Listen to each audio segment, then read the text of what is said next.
রাতের বেলা এই সব প্রাণী বের হয়, নবী সাল্লাল্লাহু আলাইহি ওয়াসাল্লাম বলেছেন, অতএব আপনাদের বাচ্চা যারা আছে এদেরকে সন্ধ্যাবেলায় বাইরে ছেড়ে দিবেন না। এখন কিন্তু প্রচুর ঘটনা ঘটছে, প্রচুর জিনঘটিত ঘটনা ঘটছে, জাদুটোনা করা হচ্ছে, বানটোনা করা হচ্ছে না? নবী সাল্লাল্লাহু আলাইহি ওয়াসাল্লাম বলেছেন, রাতের বেলা তোমরা বাচ্চাদেরকে সন্ধ্যাবেলা ছেড়ে দিও না, আগে ভালো করে সন্ধ্যাটা হয়ে যাক, যদি ছাড়তে হয় তারপর ছেড়ো।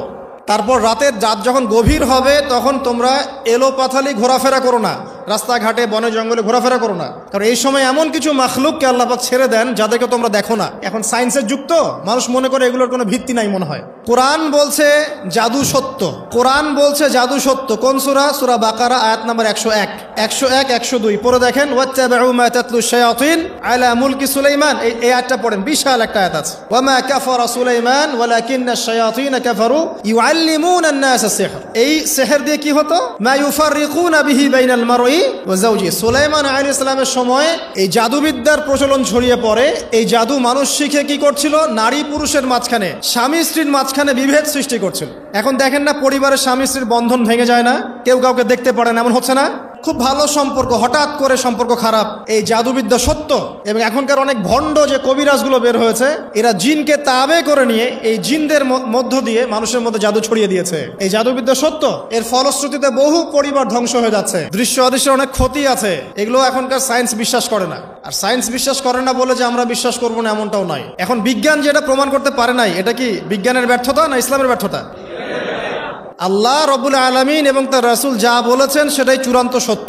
সেটা আমরা প্রমাণ করতে পারি বা না পারি, এটাকে অন্ধভাবেই বিশ্বাস করতে হবে। এটাই হচ্ছে একটা মৌলবাদী কনসেপ্ট। আর এভাবে ইসলামের মৌলিক বিষয়গুলোকে না মানলে কেউ মুসলিমই হবে না। কথা কি বুঝতে পারছেন? আচ্ছা, তিনি বলছেন রাতের বেলা এমন কিছু মাখলুক বের হয় যাদেরকে তোমরা দেখো না। দুষ্ট জিন বের হয়। কি বের হয়? জিন জাতি নাই পৃথিবীতে? আল্লাহ পাক সূরা জিন নামে একটা গোটা সূরা নাজিল করেছেন, করেন নাই?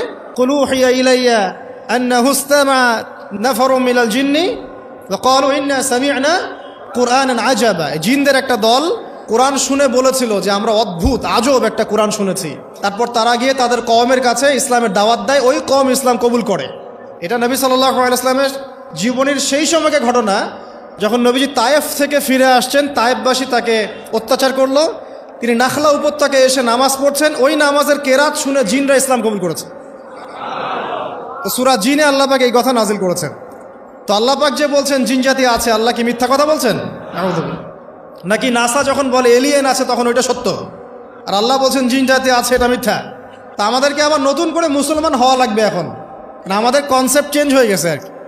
আবার দেখেন আল্লাহ পাক বলছেন সূরা জারিয়াতের 56 নম্বর আয়াতে, ওয়া মা খালাকতুল জিন্না ওয়াল ইনসা ইল্লা